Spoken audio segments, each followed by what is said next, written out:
नमस्कार साथियों, मैं हूं कृष्णानंद सिंह और आप देख रहे हैं YouTube channel education portal Krishna.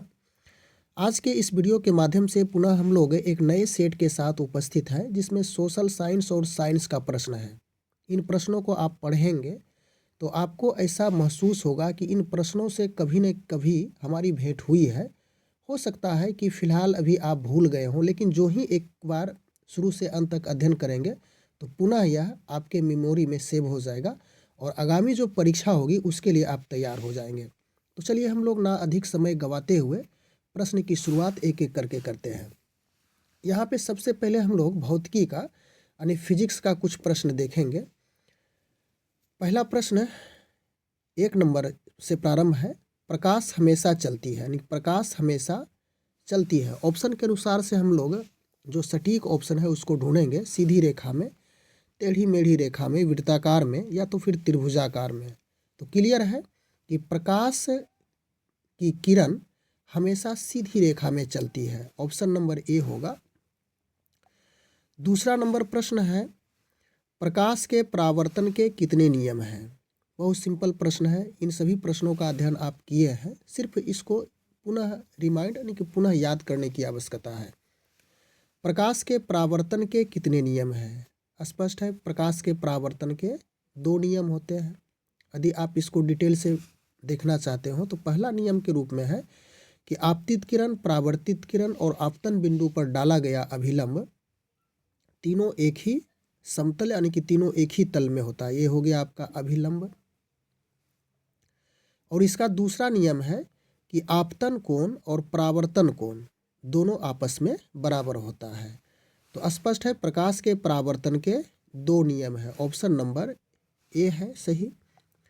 इसके बाद तीसरा नंबर प्रश्न है, प्रकाश के अपवर्तन के कितने नियम हैं?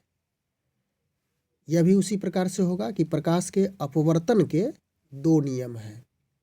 ऑप्शन नंबर बी सही होगा। इसे भी आप डिटेल में पढ़ सकते हैं।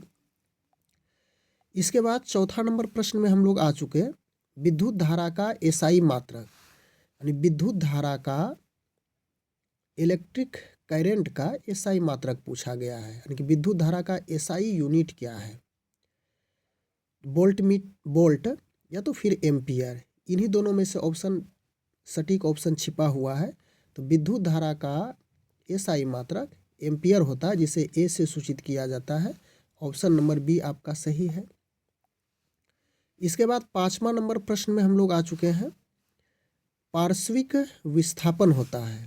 पार्श्विक विस्थापन कहने का अर्थ हो गया कि यदि आप समतल दर्पण के सामने खड़ा हो जाए और यदि आप बाएं हाथ को उठाएंगे तो दर्पण में, यानी कि यह जो समतल दर्पण है इसमें आपका दायां हाथ उठता हुआ प्रतीत होगा। तो इसी को पार्श्विक विस्थापन कहा जाता है।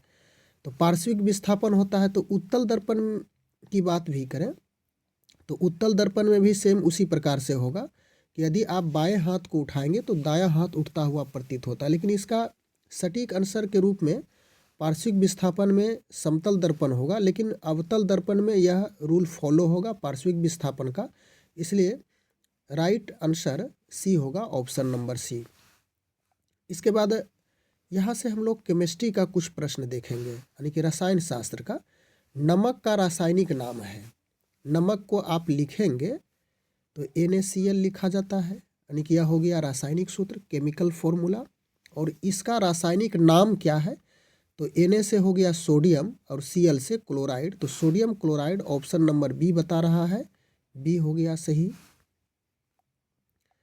अगला नंबर प्रश्न है 7वां नंबर, खाने वाला सोडा का रासायनिक नाम, यानी खाने वाला सोडा। तो खाने वाला सोडा को लिखिएगा तो सोडियम बाइकार्बोनेट लिखेंगे आप, NaHCO3। सोडियम बाइकार्बोनेट हो गया। तो सोडियम बाइकार्बोनेट देखिए आपका ऑप्शन नंबर बी में लिखा हुआ है। तो खाने वाला सोडा का रासायनिक नाम सोडियम बाइकार्बोनेट होगा, ऑप्शन नंबर बी। इसके बाद 8वां नंबर प्रश्न है, धोबन सोडा का रासायनिक नाम क्या है? यानी कि धोने वाला सोडा का रासायनिक नाम। ऑप्शन है sodium carbonate, sodium bicarbonate, sodium chloride, calcium sulphate. तो यहाँ पे धोबन सोडा का रासायनिक नाम Na2, यदि इसका रासायनिक सूत्र लिखें तो CO3, यानी कि sodium carbonate Na2CO3। Option number A सही होगा। अगला प्रश्न है 9वां नंबर, अम्ल का पीएच मान, यानी कि अम्ल का पीएच मान क्या होगा? 7 से कम, 7 से अधिक, 7 के बराबर या 0 के बराबर। तो आप ध्यान रखिएगा, यदि पीएच मान 7 के बराबर हो तो यह उदासीन हो जाता है, और 7 से छोटा यह अम्लीय होता है, और 7 से अधिक होने पर यह क्षारीय हो जाता है। तो अम्ल कहा गया है, इसका पीएच मान हमेशा 7 से कम होगा। Option number A is right.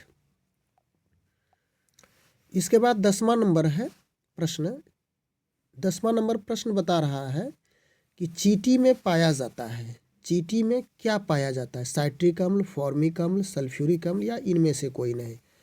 तो चींटी में फॉर्मिक अम्ल पाया जाता है, ऑप्शन नंबर बी। यानी चींटी जब डंक किसी को मारती है, चींटी काटती है, चींटी काटती है, डंक नहीं मारती है, तो उस स्थिति में अपने शरीर से काटने वाले व्यक्ति, यानी जिसको काटती है वह चींटी, उसके शरीर में फॉर्मिक अम्ल चला जाता है, जिस वजह से उसे पीड़ा महसूस होती है। तो ऑप्शन नंबर बी हो जाएगा।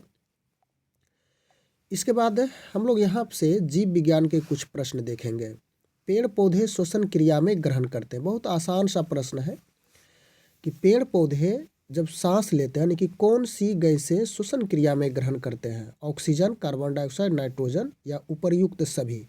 तो यह प्रश्न आपके लिए कमेंट के माध्यम से जरूर इसकी जानकारी देंगे कि 11 का राइट आंसर क्या होगा। इसके बाद अगला प्रश्न है 12 नंबर, पेड़ पौधे द्वारा श्वसन की क्रिया कब होती है? दिन में, रात में, दिन रात दोनों या इनमें से कोई नहीं। तो जब सूर्य रहे, सूरज की रोशनी रहे, तो उसी समय पेड़ पौधे द्वारा श्वसन की क्रिया होती है। तो यह दिन में ही संभव है, ऑप्शन नंबर ए सही होगा। इसके बाद अगला प्रश्न है 13 नंबर, श्वसन के कितने प्रकार हैं? 2, 3, 4, 5। तो श्वसन के 2 प्रकार हैं। पहला हो जाता है वायवीय श्वसन, वायवीय श्वसन, और दूसरा है अवायवीय श्वसन।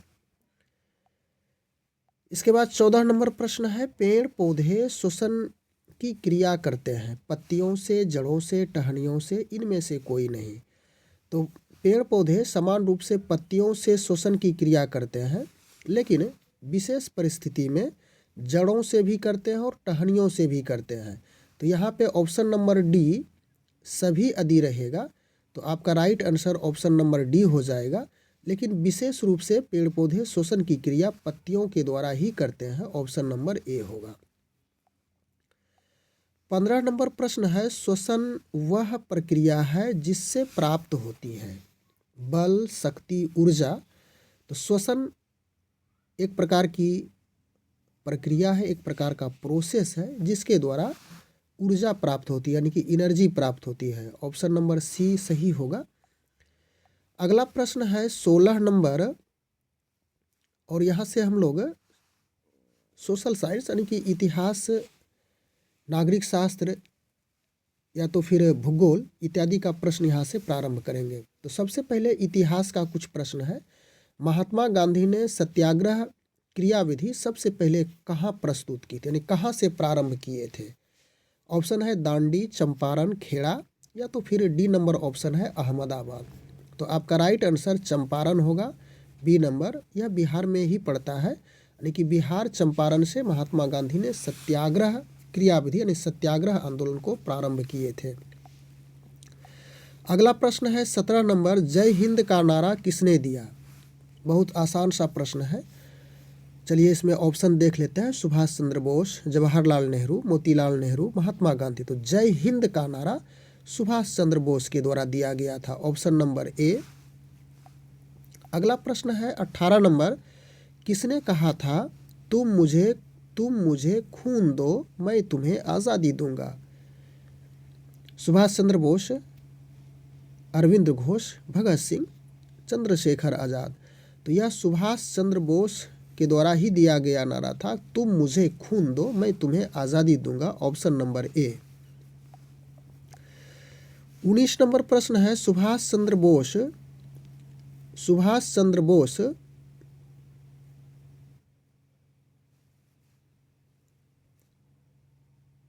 सुभाष चंद्र बोस ने दिल्ली चलो का नारा कहाँ दिया था?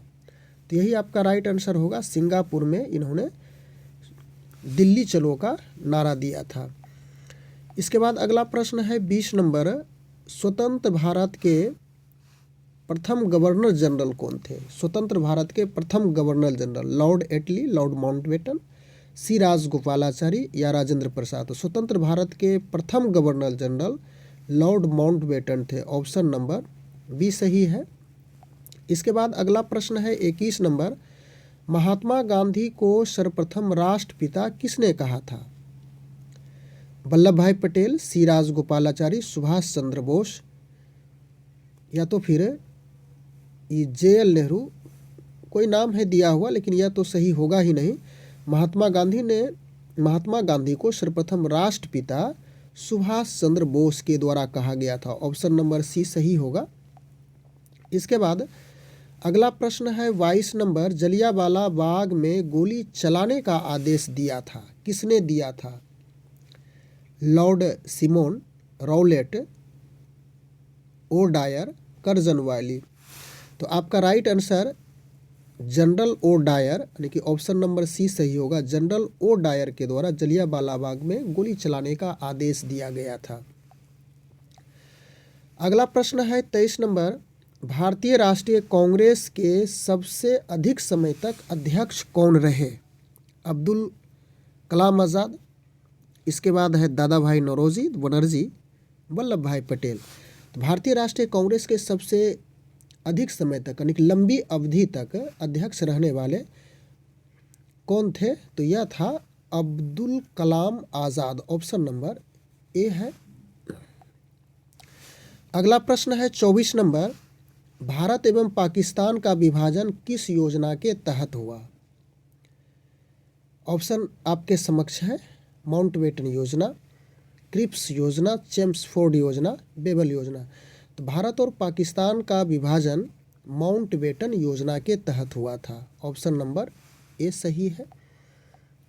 इसके बाद 25 नंबर प्रश्न, कायदे आजम किसे कहा जाता है? मोहम्मद अली जिन्ना, भगत सिंह, महात्मा गांधी या तो फिर जवाहरलाल नेहरू को? तो कायदे आजम भगत सिंह को कहा जाता है। कायदे आजम Bhagat Singh, option number B. अगला प्रश्न है 26 नंबर, गांधी जी किस गोलमेज सम्मेलन में भाग लेने के लिए लंदन गए थे? प्रथम गोलमेज सम्मेलन, द्वितीय गोलमेज सम्मेलन, तृतीय गोलमेज सम्मेलन? और ऑप्शन डी आपका नीचे होगा, इनमें से कोई नहीं। तो महात्मा गांधी यानी कि गांधी जी ने द्वितीय गोलमेज सम्मेलन में भाग लेने के लिए लंदन गए थे। इसके बाद अगला प्रश्न है 27 नंबर, जनरल डायर की हत्या किसने की? भगत सिंह, नाथूराम गोडसे, उधम सिंह, चंद्रशेखर आज़ाद? जनरल डायर की हत्या उधम सिंह के द्वारा की गई थी। ऑप्शन नंबर सी हो जाएगा। इसके बाद आगे है अगला प्रश्न, गांधी जी ने किस कानून को काला कानून कहा था? राउलेट एक्ट, मार्टेन्यू घोषणा, हंटर आयोग, कम्युनल अवार्ड?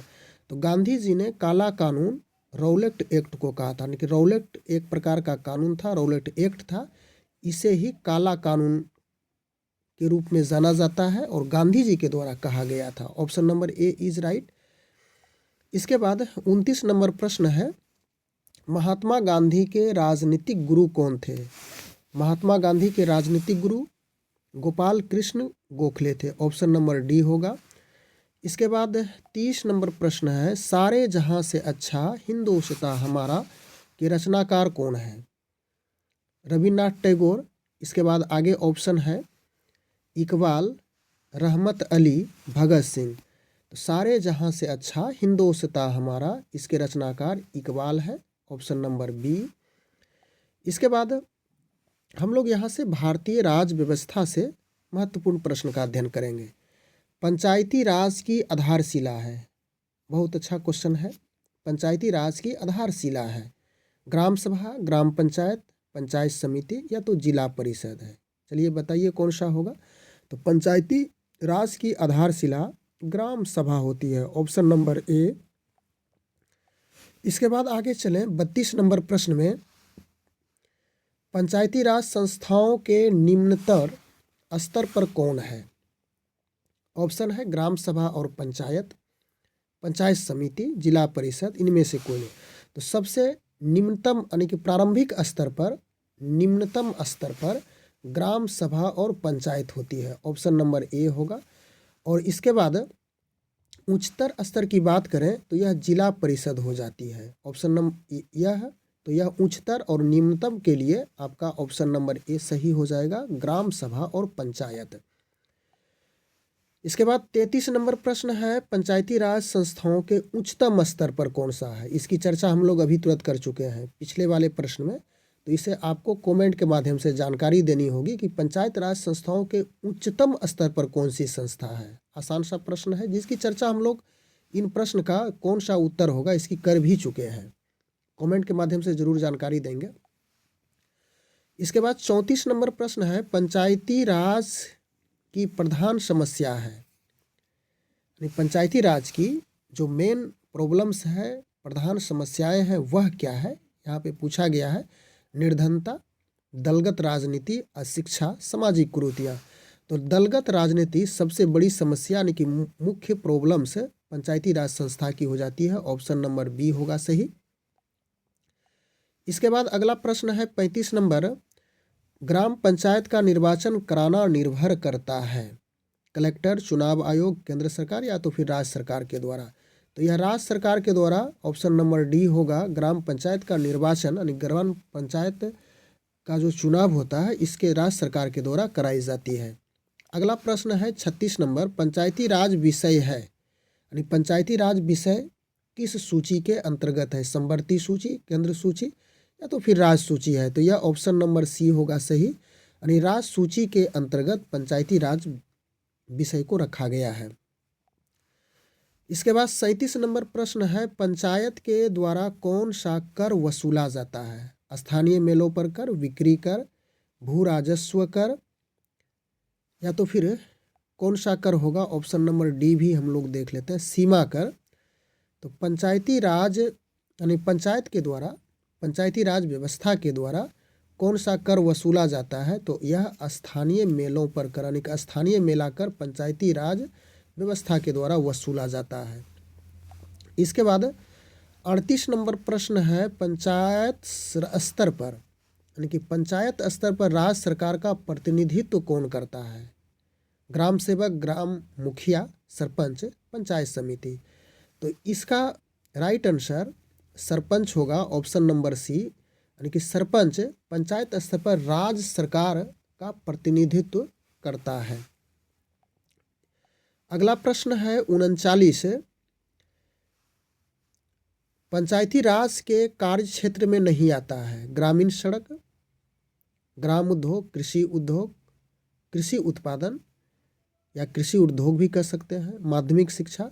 तो ग्रामीण सड़क आ जाती है पंचायती राज के कार्य क्षेत्र में, ग्राम उद्योग भी आता है, कृषि उद्योग भी, लेकिन माध्यमिक शिक्षा या पंचायती राज के कार्य क्षेत्र में नहीं आता है, ऑप्शन नंबर डी होगा।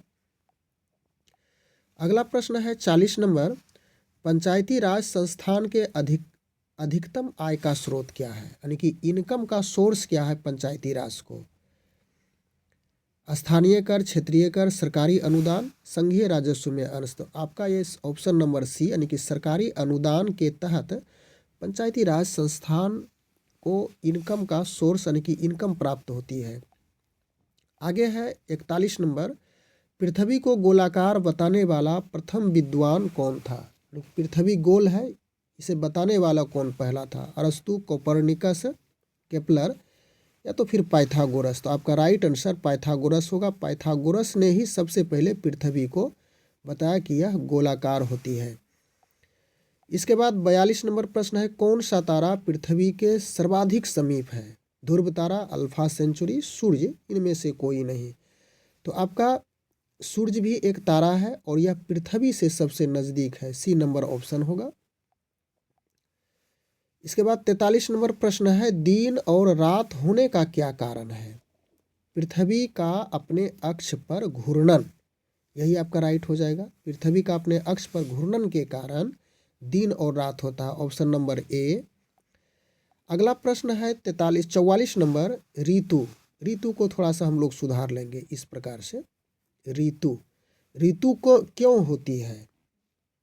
इसका राइट आंसर होगा पृथ्वी के सूर्य के चारों ओर परिभ्रमण के कारण ऋतुओं में परिवर्तन होता है। ऑप्शन नंबर बी सही होगा।